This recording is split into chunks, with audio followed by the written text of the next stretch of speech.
আসসালামু আলাইকুম প্রিয় দর্শক, অন্য মঞ্চের আলোচনায় সকলকে আমন্ত্রণ জানাচ্ছি। দর্শক, আপনারা জেনেছেন যে আওয়ামী লীগের সাবেক স্পিকার শিরীন শারমিন চৌধুরী তাকে আজকে আদালতে জামিন দেওয়া হয়েছে। নিম্ন আদালতে জামিন দেওয়ার ঘটনা ঘটেছে, যেটা প্রত্যাশিত নয়। এই যে ঘটনাটা ঘটেছে, এত দ্রুততার সঙ্গে তিনি মুক্ত হয়েছেন, এই ঘটনাটাকে স্বাভাবিকভাবে দেখছেন না রাজনৈতিক বিশ্লেষকরা।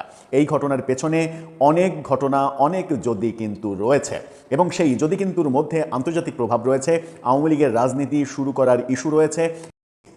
তার মানে শিরীন শারমিন চৌধুরীর এই জামিন এবং দ্রুত মুক্ত হওয়ার ব্যাপারে সরকারের একটা বড় গ্রিন সিগন্যাল ছিল।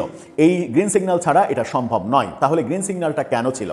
ভারতীয় সাংবাদিকরা দাবি করছেন যে এস জয়শঙ্কর এবং ডক্টর খলিল, অর্থাৎ ভারত বাংলাদেশ যে বৈঠক হয়েছে, সেই বৈঠকটা মূলত 2-3টা ইস্যুতে অনেকটা ভেস্তে গেছে। ভারতের পক্ষ থেকে ডক্টর খলিলকে এরকম বলা হয়েছে যে তুমি এই ব্যাপারগুলো আগে দেখো, তারপরে তোমার দেশের ব্যাপারগুলো আমরা দেখব। ডক্টর খলিলের পক্ষ থেকে বলা হয়েছে তুমি আমাদের সাবেক প্রধানমন্ত্রী শেখ হাসিনাকে দেশে ফেরত পাঠাও, তার বিচার কার্যক্রম যেটা চলছে সেটা যেন বাস্তবায়ন করা যায়। সেই ক্ষেত্রে ভারত তার আবেদনটা প্রত্যাখ্যান করেছে। আর যে 2-3টা বিষয় ভারতীয় সাংবাদিকদের দাবি, যে 2-3টা বিষয় স্পেশালি এস জয়শঙ্কর এবং অজিত দোভাল বাংলাদেশের ওপরে চাপিয়ে দিয়েছেন, তার মধ্যে অন্যতম ছিল সাবেক স্পিকার শিরীন শারমিন চৌধুরীকে গ্রেপ্তারের বিপক্ষে তাদের অবস্থান।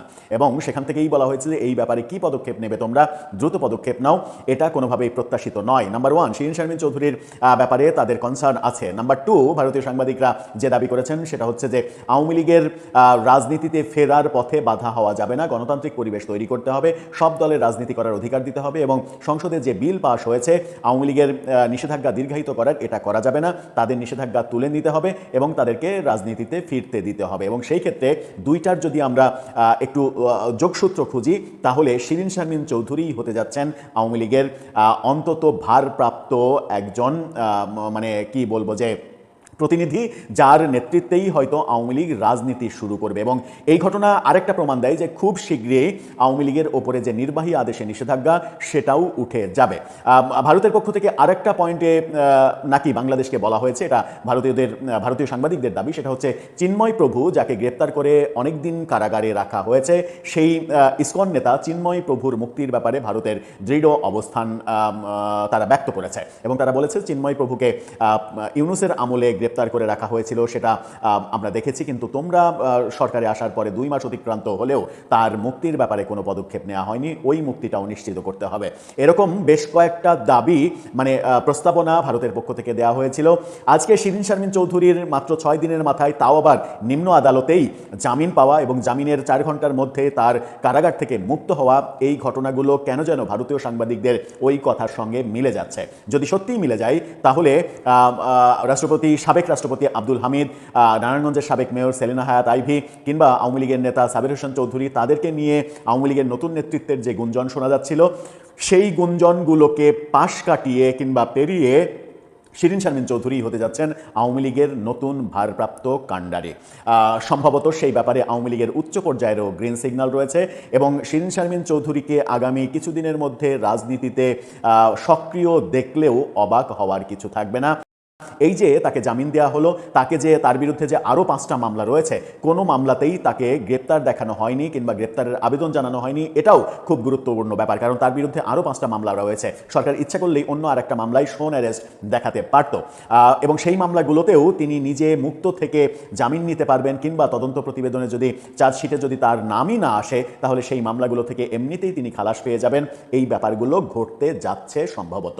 দর্শক, আমাদের যারা দর্শক, তারা অনেকেই আওয়ামী লীগ করেন, অনেকেই বিএনপি করেন, জামাত করেন, এনসিপি করেন। যারা আওয়ামী লীগ করেন তাদের কাছে একটা স্পেশাল আমার ব্যক্তিগতভাবে জানতে চাওয়া, শিরীন শারমিন চৌধুরী যদি আওয়ামী লীগের পরবর্তী কাণ্ডারি হন কিংবা ভারপ্রাপ্ত কাণ্ডারি হন, তার উপরে দায়িত্ব দিয়েই যদি আওয়ামী লীগ গোছানোর ব্যাপারটাতে এগিয়ে যায় আওয়ামী লীগের শীর্ষ নেতৃত্ব, তাহলে কি সেই ঘটনাতে আপনারা খুশি হবেন, নাকি আপনারা মনে করছেন এখনও যে শেখ হাসিনা ছাড়া কারো নেতৃত্বই আপনারা মানবেন না? কিংবা সেই ক্ষেত্রে শিরীন শারমিন চৌধুরী যদি রাজনীতিতে সক্রিয় হতে চান, তাকে কোন ভূমিকায় আপনি দেখতে চান?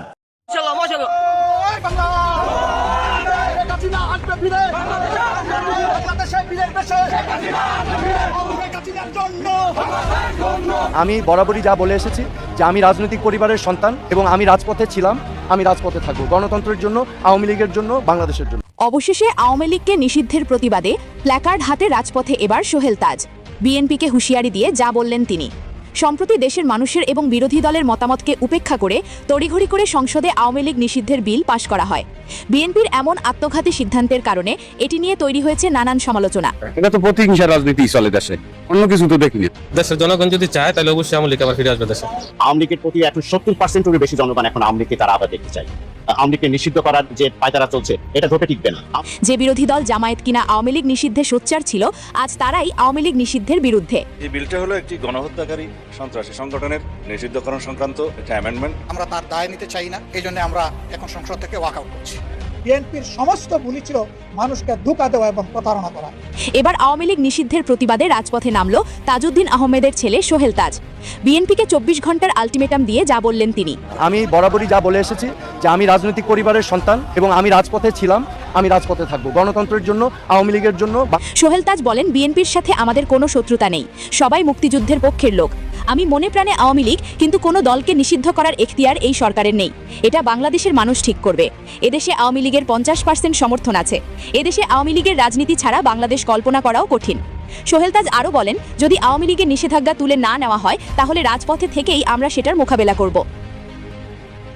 আর আওয়ামী লীগ ছিল সেই স্বাধীনতার পক্ষের দল, যারা প্রকৃতপক্ষে আওয়ামী লীগ করে তাদের মন থেকে তো নিষেধ করতে পারবে না। তা লিখিতভাবে নিষেধ করলে কি হবে? আওয়ামী লীগ তো ফেসবুকের মধ্যে বিপ্লব ঘটাচ্ছে। আওয়ামী লীগ এরকম একটি পোস্টার, প্রোফাইল পিকচার দিয়ে এবং ফেসবুকে আপলোড দিয়ে। এখন ফেসবুকের মধ্যে বিপ্লব ঘটিয়ে লাভ কি? যদি আওয়ামী লীগ সংগঠিত হয়ে রাজপথে নেমে রাজপথ দখল করতে না পারে, আপনি এই বিষয় নিয়ে একটি ভিডিও করুন, আমাদেরকে বিষয়টি ক্লিয়ার করুন। আদৌ কি আওয়ামী লীগ সংগঠিত হচ্ছে, নাকি ফেসবুকে এভাবেই কিছুদিন পর পর পোস্টার দিয়ে বিপ্লব ঘটাবে? আজকে তাদের উদ্দেশ্যে এই ভিডিওটি হবে। আশা করছি শেষ পর্যন্ত ভিডিওটি দেখবেন, সকল বিষয় ক্লিয়ার হয়ে যাবেন।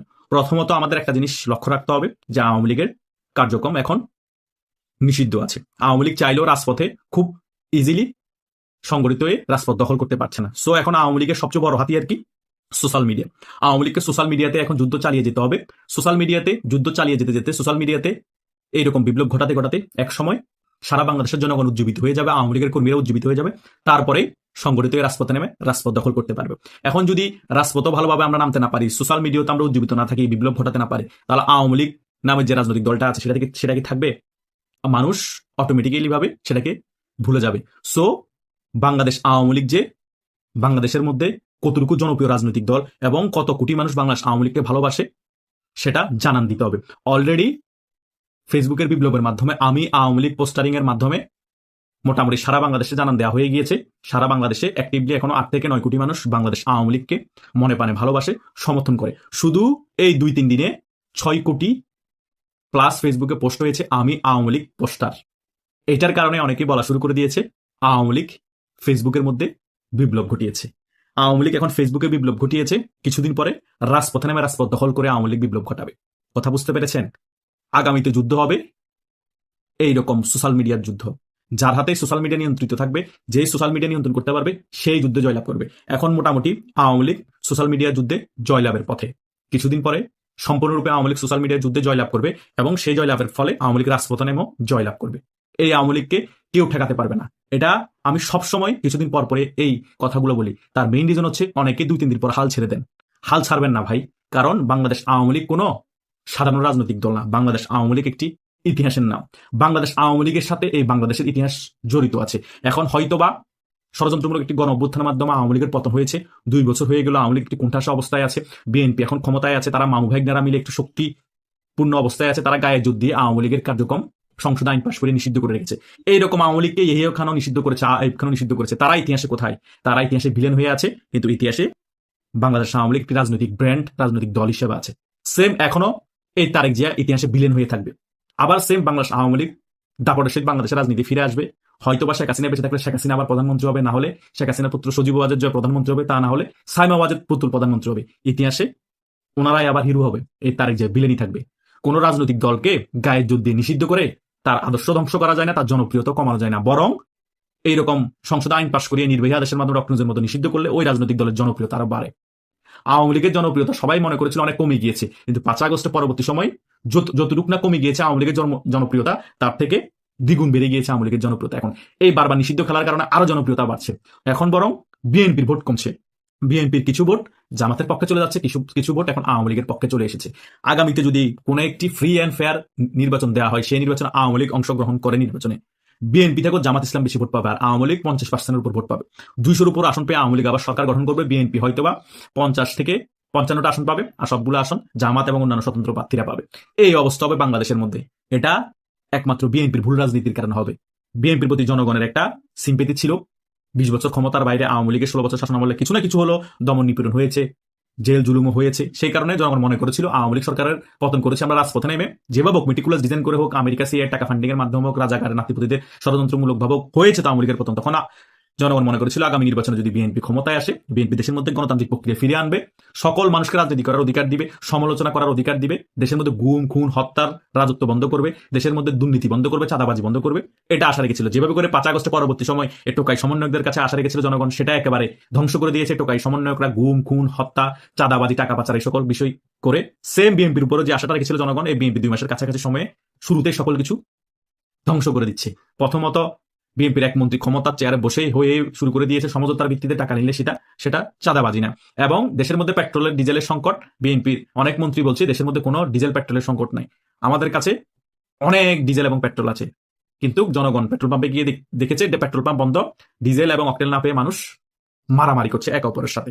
এই ধরনের বেফাস মন্তব্য ক্ষমতা আসার পরে বিএনপির মন্ত্রীরা করার ফলে তাদের অগ্রহণযোগ্যতা শুরু হয়ে গিয়েছে। সো এগুলো আমরা মোটামুটি এই 2 মাসে দেখতে পেয়েছি। তার থেকে সবচেয়ে বড় ভয়াবহ সিদ্ধান্ত নিয়েছে সংসদে আওয়ামী লীগের কার্যক্রম নিষিদ্ধের আইন পাশ করে।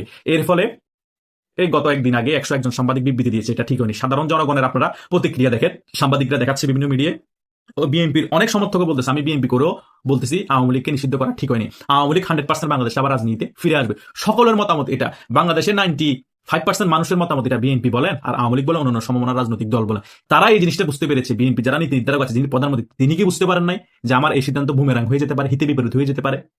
আওয়ামী লীগ তো 20 বছর ক্ষমতার সাত ভোগ না করলো, 16 বছর ক্ষমতার কাছাকাছি ছিল, 20 বছর বিএনপি ক্ষমতার বাইরে ছিল। বিএনপিকে চাইলে কোন একটা ইস্যু দেখিয়ে, 21 আগস্টের গ্রেনেড হামলার ব্যাপারগুলো দেখিয়ে, 21 আগস্টের গণহত্যার ব্যাপারগুলো দেখিয়ে, আর অনেক বিষয় দেখিয়ে বিএনপিকে নিষিদ্ধ করতে পারতো না, জামাতকে নিষিদ্ধ করতে পারতো না, করেছে। শেষ পর্যায়ে জামাত যখন দেশের মধ্যে জঙ্গি হামলা শুরু করে দিয়েছে, আওয়ামী লীগের নেতাকর্মীদেরকে মারা শুরু করে দিয়েছে, দেশের অবকাঠামো ধ্বংস করা শুরু করে দিয়েছে, তখন বাধ্য হয়েছে 3 দিন আগে এই জামাত ইসলামীকে নিষিদ্ধ করতে। কিন্তু তখনও নিষিদ্ধ করা ঠিক হয়নি। আওয়ামী লীগের নিষিদ্ধ করা দরকার ছিল যখন আওয়ামী লীগ ক্ষমতায় এসেছে, তখন যদি করতো তখন একটা ব্যাপার ছিল। শেষ পর্যায়ে এসে যখন আর পুলে উঠতে পারতেছে না, তখন নিষিদ্ধ করেছে। কিন্তু বিএনপিকে তো নিষিদ্ধ করা নাই।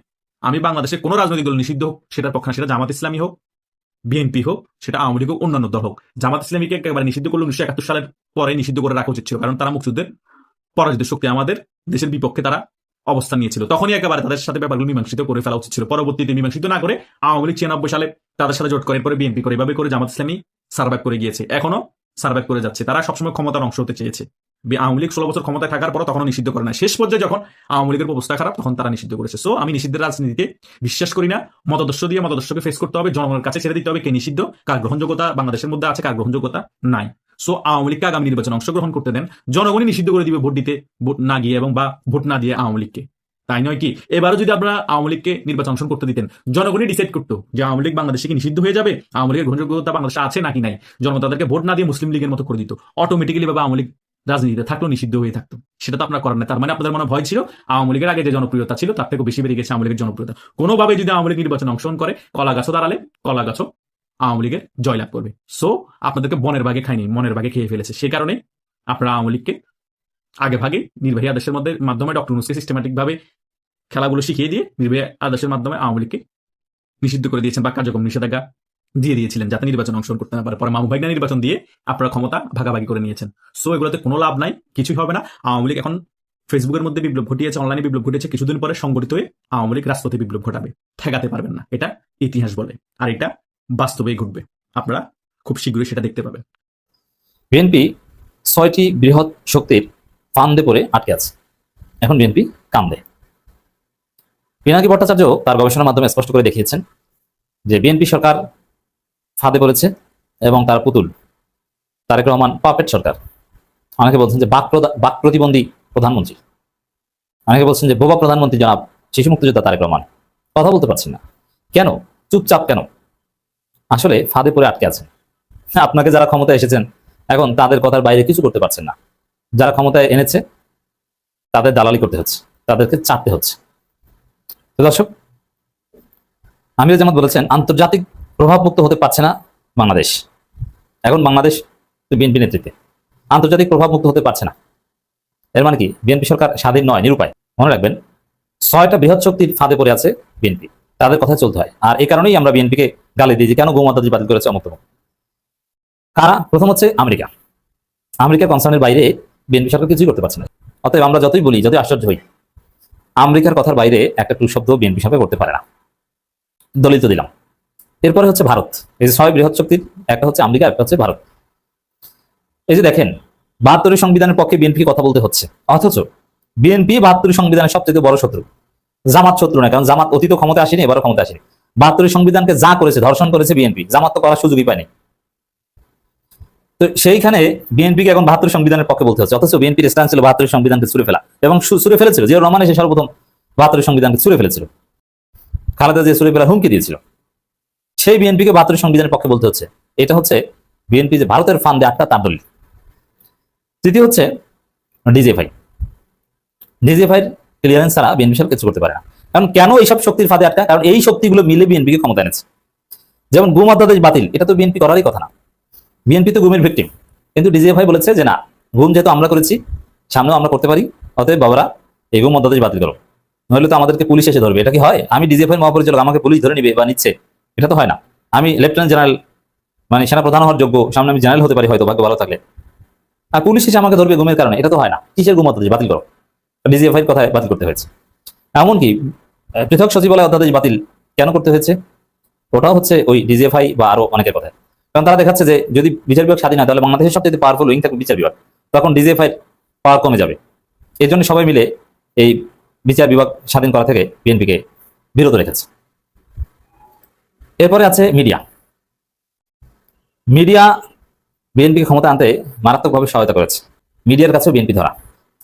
বিএনপি মিডিয়া দখল করেছে, কিন্তু তার বাইরেও অনেক মিডিয়ার কাছে বিএনপি ধরা। তারা যেটা বলে তার বাইরে অনেক কিছু করতে পারে না। এই যে কালের কণ্ঠ, তাদের কাছে বিএনপি সরকার ধরা, সরি ঘুরাচ্ছে, আর অনেক কিছু দেখবেন সামনে। আর হচ্ছে আওয়ামী লীগ। আওয়ামী লীগেরও ফাঁদে আটকা বিএনপি সরকার। তো এই 6 বৃহৎ শক্তির ফাঁদে পড়ে বিএনপি অনেকটা নিরুপায়, এখন চাপ খাচ্ছে।